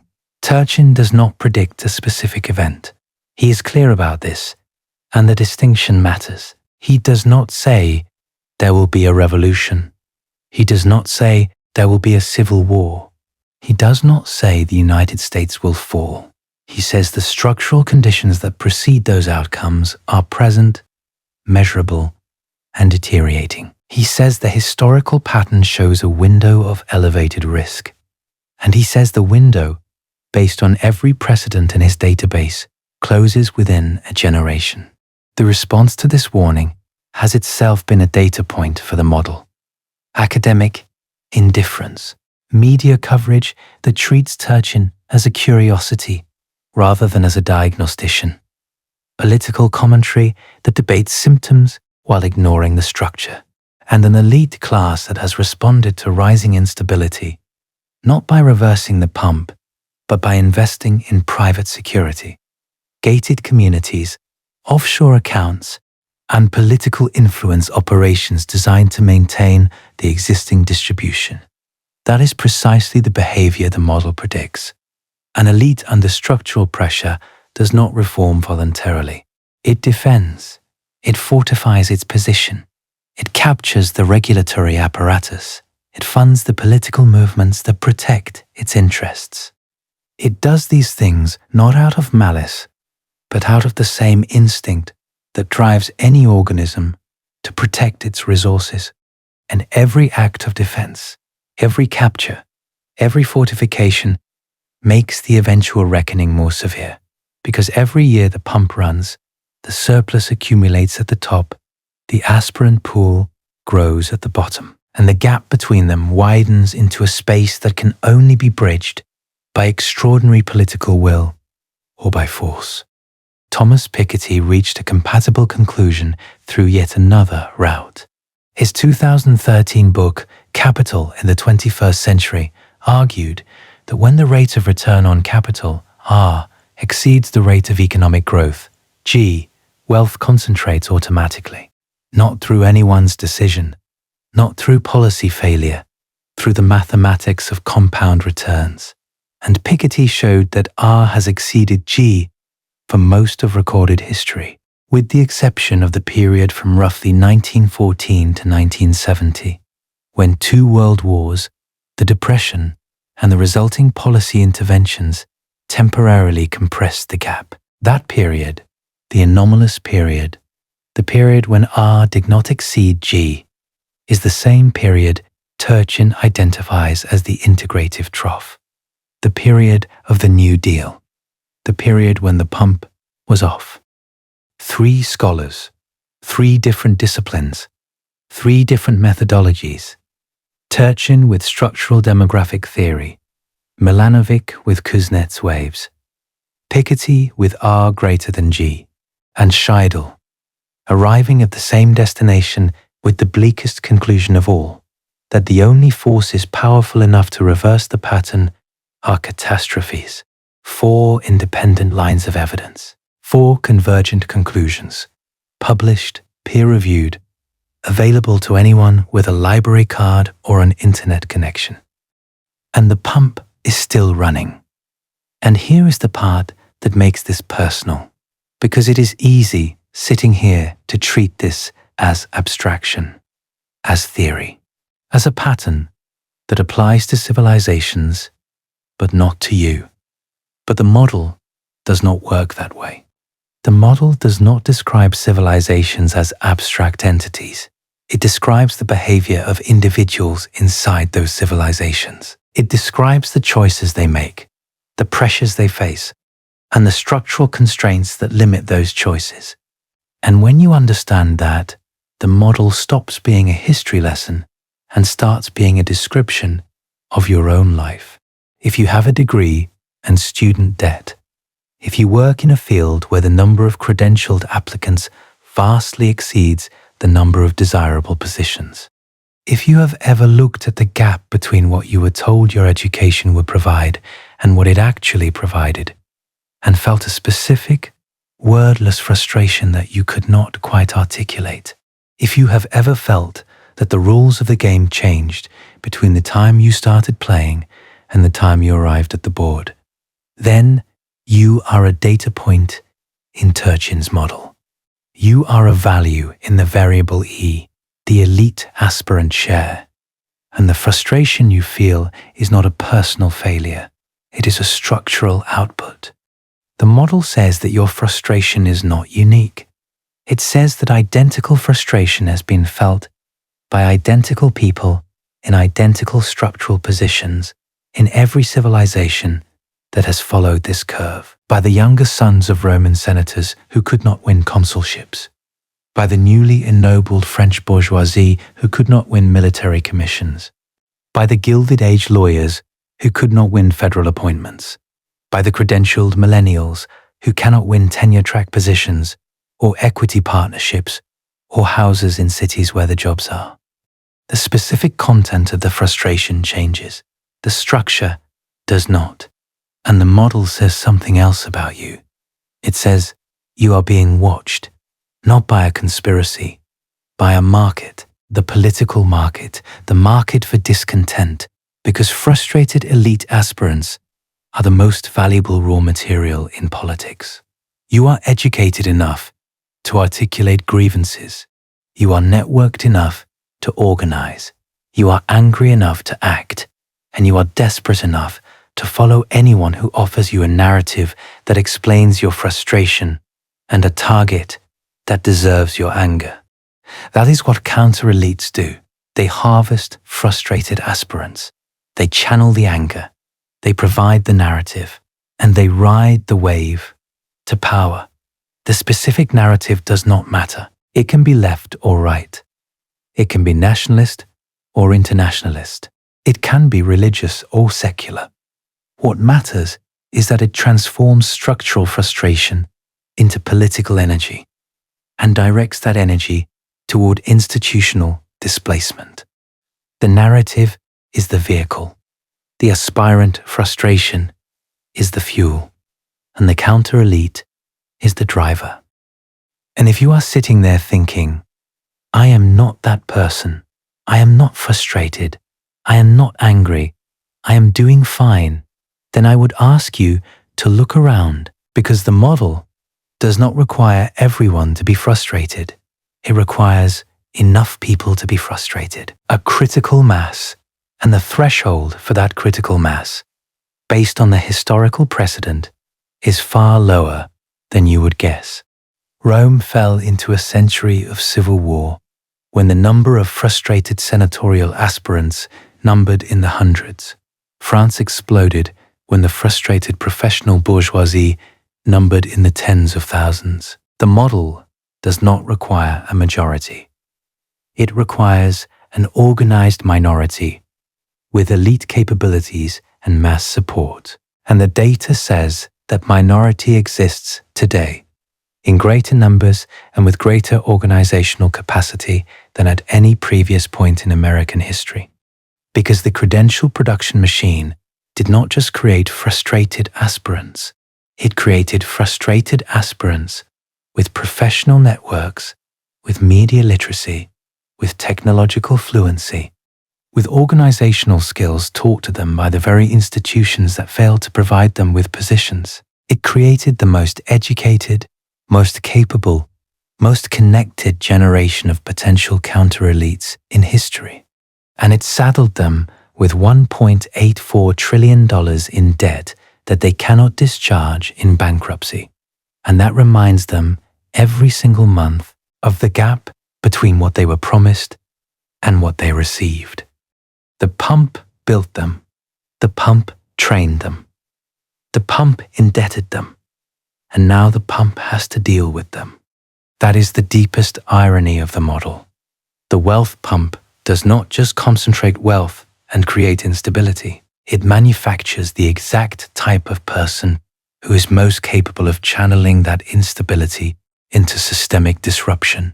It creates its own destroyers, not by accident, by design, by the structural logic of an economy that produces elite-level education faster than it produces elite-level positions. The surplus is not just economic, it is human, and human surpluses, unlike economic ones, have ambitions.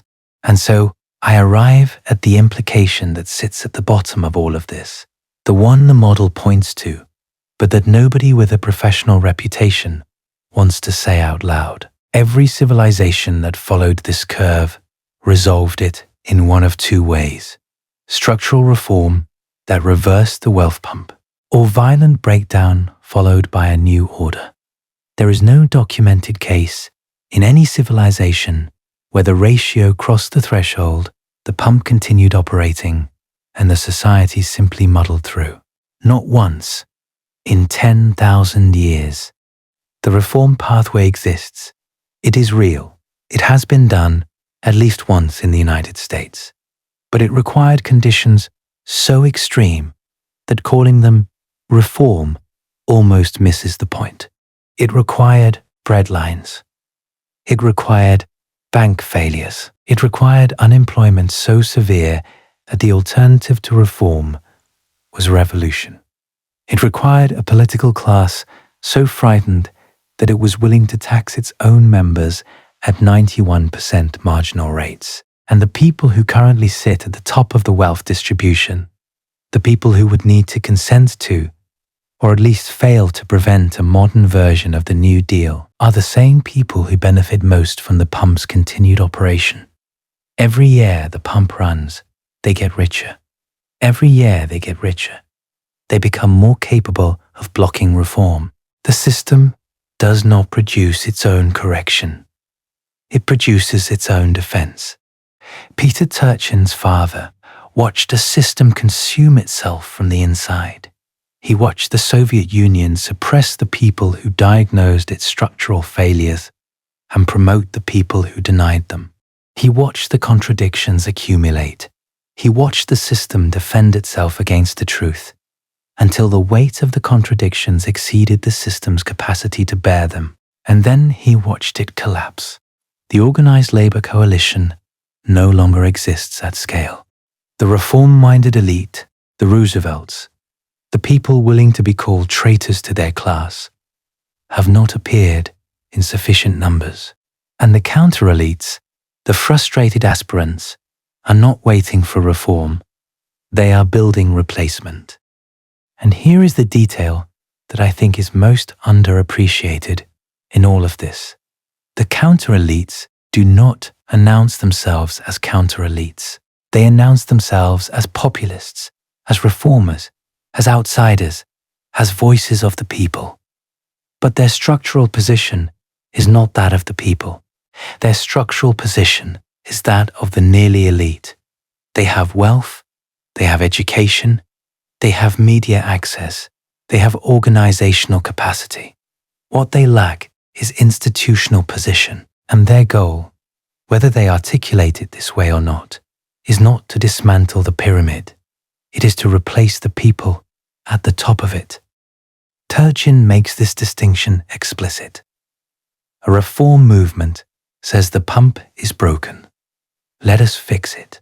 A counter-elite movement says the pump is fine, but the wrong people are running it. Those produce radically different outcomes.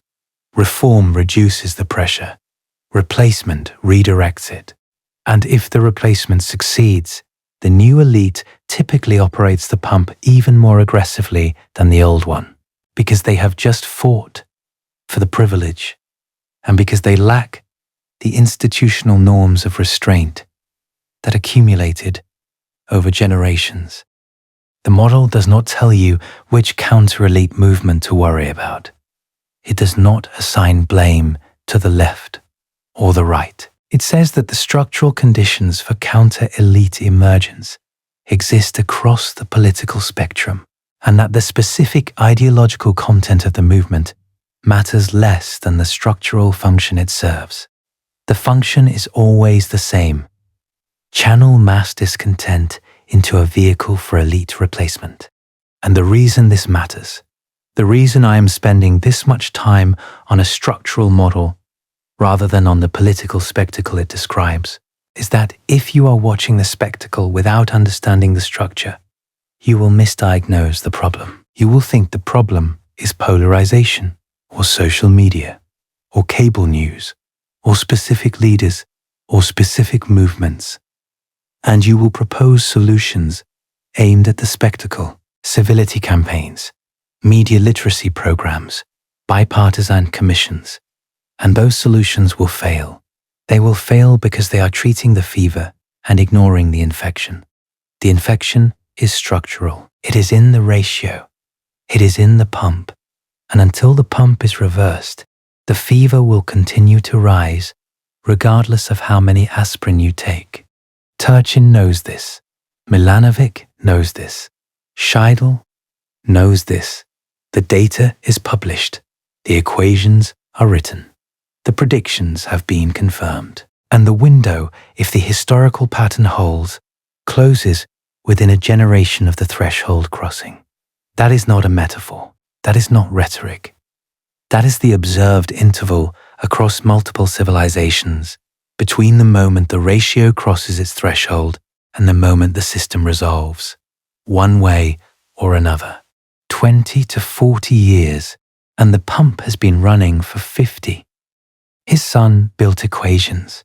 He fed data into those equations from Rome, from France, from England, from China, from the Gilded Age, from the modern United States. And the equations said the same thing every time. The same curve, the same trajectory, the same ratio, the same sequence. Elite overproduction, counter-elite mobilization, institutional breakdown, resolution by force or by reform. The reform window closes within a generation of the threshold crossing. The threshold was crossed. The window is closing. And the pump is still running. Not because no one sees it. Turchin sees it. Milanovic sees it. Scheidel sees it. The data is published. The predictions are verified. The curve is plotted. The ratio is computed. The numbers are on paper, in journals, in books you can buy on Amazon and read in an afternoon. The pump is still running because the people who could turn it off are the people it feeds. And the people it feeds have learned across 2,000 years of trial and error how to keep it running longer than anyone thought possible. Through bread and circuses in Rome, through venal offices in France, through consumer credit and entertainment in America. The specific mechanism changes. The structural dynamic does not. The curve does not care what you call your political system. It does not care about your constitution, your traditions, your national mythology, your sense of exceptionalism. It cares about three numbers: worker wages relative to productivity, the ratio of elite aspirants to elite positions, and the fiscal capacity of the state to absorb the resulting pressure. When those three numbers cross their threshold simultaneously, the model says the system enters a disintegrative phase, and the disintegrative phase does not self-correct. It escalates until someone turns off the pump, or the pump destroys the system it feeds on. Turchin was asked in a 2023 interview whether he was optimistic. He paused before answering. He said, "The New Deal pathway exists." He said, "Americans have chosen it before." And then he said something that I have not been able to stop thinking about. He said that the New Deal required elite cooperation, elites willing to restrain their own extraction for the sake of systemic stability, and that the current American elite is too fragmented, too competitive, too locked in zero-sum intra-elite warfare to organize the kind of collective restraint that reform demands, and that the counter-elites, the frustrated aspirants who have built populist movements of genuine scale and power, have no interest in reform. They have interest in replacement. They do not want to fix the system. They want to be the system. That is the distinction the model makes, and it is a distinction that matters more than anything else in this story. Reform stabilizes the system for everyone. Replacement replaces the people at the top, but leaves the pump intact.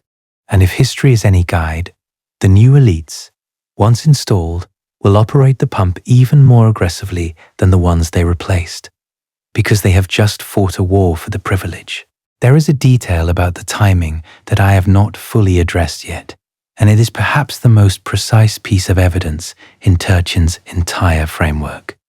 In a 2012 paper published in the Journal of Peace Research, Turchin compiled every documented instance of political violence in the United States from 1780 to 2010. Riots, lynchings, terrorism, political assassinations. He plotted them on a timeline and found something that most historians had never seen, because they were looking at individual events rather than at the aggregate data. The violence clustered. It peaked at intervals of roughly 50 years, around 1870, around 1920, around 1970. 3 peaks, evenly spaced. He called this the fathers and sons cycle. The idea, which has roots in sociology going back to Karl Mannheim's work on generations in 1928, is that societies process traumatic political violence across roughly 2 generations. The generation that experiences violence directly, the fathers, develop strong norms against it. They build institutions designed to prevent its recurrence. They restrain themselves because they remember the cost. But their children, the sons, grow up with the norms but without the memory. They inherited the rules, but not the visceral understanding of why the rules exist. And by the time the grandchildren arrive, 2 generations removed from the original trauma, the restraining norms have weakened to the point where the cycle can repeat. 50 years, 1870 to 1920 is 50 years. 1920 to 1970 is 50 years. 1970 to 2020 is 50 years. Turchin published this in 2012. He projected the 4th peak at 2020, and then he overlaid this 50-year generational cycle against the longer secular cycle, the 200 to 300-year oscillation between integrative and disintegrative phases. The secular cycle shows the United States entering a disintegrative phase around 1970 to 1980, with the disintegration accelerating through the 2000s and 2010s. The 50-year cycle shows a violence peak predicted for 2020. When you overlay the 2 cycles, when you look at a graph where both curves are plotted on the same axis, what you see is that the early 2020s represent a point where both cycles crest simultaneously, both rising, both peaking in the same window. Turchin compared this to wave interference in physics. When 2 waves are out of phase, a peak meeting a trough, the amplitudes cancel. You get relative calm. When 2 waves are in phase, peak meeting peak, the amplitudes add. You get a rogue wave. The early 2020s in this framework were a rogue wave, and this was written in 2016, published in Ages of Discord, with graphs, with data tables, with specific variable values. Before the pandemic, before the protests, before the Capitol breach, before the normalization of political violence that every American alive today has witnessed over the past 6 years. I keep being asked whether I think the model is right, and my honest answer is that I do not think that is the right question. The right question is whether the model is useful, whether it illuminates something that was previously invisible. And on that criterion, I think the answer is obviously yes. Because before Turchin, the prevailing explanations for American political dysfunction were ideological. Polarization, social media, cable news, identity politics, populism. These are the explanations you have been offered by every mainstream analyst, every opinion columnist, every talk show pundit, and every single one of those explanations treats the symptoms rather than the cause. They describe the fever. They do not describe the infection. The infection is structural. It is in the ratio. And the ratio is not a metaphor. It is a measurement. You can compute it. You can track it over time. You can compare it across civilizations. And when you do, you find that every civilization that reached the same value on the same variables experienced the same type of political crisis within the same time window. That is not a coincidence. That is a pattern. And patterns in data, whether the data describes beetle populations or Roman politics, demand explanation. The explanation Turchin offers is the wealth pump, a set of institutional mechanisms that systematically transfer the gains from economic growth to a narrow elite while suppressing the real wages of the majority. The pump is not a conspiracy. It is a set of policy choices, tax rates, labor laws, financial regulations, educational cost structures that individually seem reasonable and collectively produce a specific, predictable outcome. And the outcome is not just inequality. Inequality is the symptom. The outcome is elite overproduction. Too many people with elite credentials, elite ambitions, and elite self-images competing for too few elite positions. And the overflow from that competition is what Turchin calls the counter-elite class, the people who have the capacity for leadership but no institutional channel through which to exercise it, and who therefore turn against the institutions that excluded them. And I want to give you one more historical parallel that I think makes the mechanism visceral. Because it is not enough to understand this abstractly. You need to feel what it looks like on the ground. In 1893, the United States entered a financial panic that shut down 600 banks and caused unemployment to spike above 18%. In the aftermath, a man named Jacob Coxey, a successful Ohio businessman, organized what he called Coxey's Army, a march of unemployed workers from Ohio to Washington, D.C., to demand federal jobs programs. Coxey was not a worker. He was a businessman, an elite aspirant. He had enough money to fund the march himself. He had organizational skills. He had media savvy for his era. He led 500 unemployed men across 300 miles of Appalachian Road to the steps of the Capitol. When they arrived, Coxey was arrested for walking on the grass. The movement dissolved. The demands were ignored. 20 years later, the bonus army of 1932 made the same march. 20,000 World War I veterans marched on Washington to demand early payment of their service bonuses. General Douglas MacArthur, on President Hoover's orders, dispersed them with cavalry, tanks, and tear gas. Tents were burned, veterans were bayoneted. An infant died from tear gas exposure. 1 year later, Franklin Roosevelt was inaugurated, and the New Deal began. That is the sequence the model describes. Structural pressure builds over decades. It expresses itself in waves of protest that are individually insufficient. Each wave is suppressed. Each suppression radicalizes the next wave until either the pressure becomes so unbearable that the elite class consents to structural reform out of sheer self-preservation, or the pressure breaks the institutional framework that contains it. And here is the variable that determines which outcome occurs.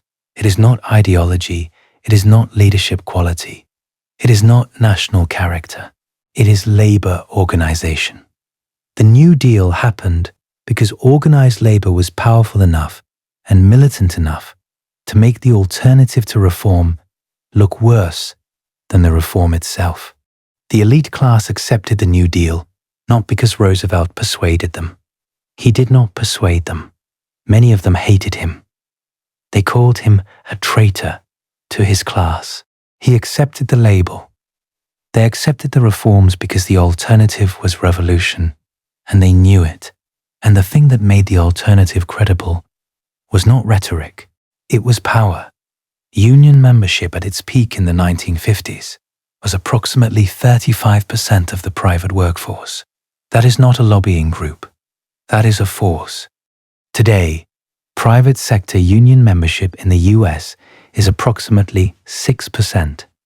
6%. The institutional mechanism that made the New Deal possible, that forced the elite class to accept constraints on its own extraction, has been systematically dismantled over 50 years, through Taft-Hartley, through right-to-work laws, through the deliberate relocation of manufacturing to non-union regions and then to non-union countries, through the rise of gig employment and independent contractor classifications that exclude workers from collective bargaining entirely. The pump was not just restarted, the mechanism that stopped it last time was taken apart. And that fact sits at the center of the most uncomfortable conclusion in all of Turchin's work. If Scheidel is right that inequality has only ever been compressed by catastrophic violence, and if the peaceful mechanism that compressed it last time has been structurally weakened to the point of irrelevance, then the model's remaining pathway is not reform. It is the other one, the one Scheidel documents, the one that involves the four horsemen. Turchin resists this conclusion. He insists in every interview, in every book, that the New Deal pathway remains possible, that the United States has chosen reform before and can choose it again. But he also acknowledges, with increasing frankness in his later work, that the window is not infinite, that the structural conditions for reform are deteriorating year by year, that the counter-elites are consolidating, that the established elite is fragmenting, that the institutional trust required for collective action is at historic lows, and that the clock, the generational clock, is ticking. I want to come back to Peter Turchin's father one more time, because there is a detail about Valentin Turchin that I have not mentioned, and it connects to everything. Valentin Turchin, the physicist, the dissident, the man who co-signed the democratization letter with Sakharov, died in 2010, the same year his son published the prediction in Nature. Peter Turchin never wrote about whether his father saw the letter, whether Valentin, who had spent his life trying to warn one empire about its structural contradictions, lived to see his son formalize the warning for another. But the timing is there. A man who was expelled from the Soviet Union for telling the truth died in the year his son told the same truth about America. One empire fell, the other is being warned, and the warning, so far, has been met with the same response. Not suppression, something quieter than suppression, something more effective. A polite, professional, institutional indifference, the kind that does not forbid the warning. It simply files it under interesting but unserious, and moves on. The calculations have been published. The curve is still climbing. The ratio between aspiration and opportunity has never been higher in recorded American history. Not during the Civil War, not during the Gilded Age, not during the Great Depression. Now, and the pump, until someone turns it off, does not stop.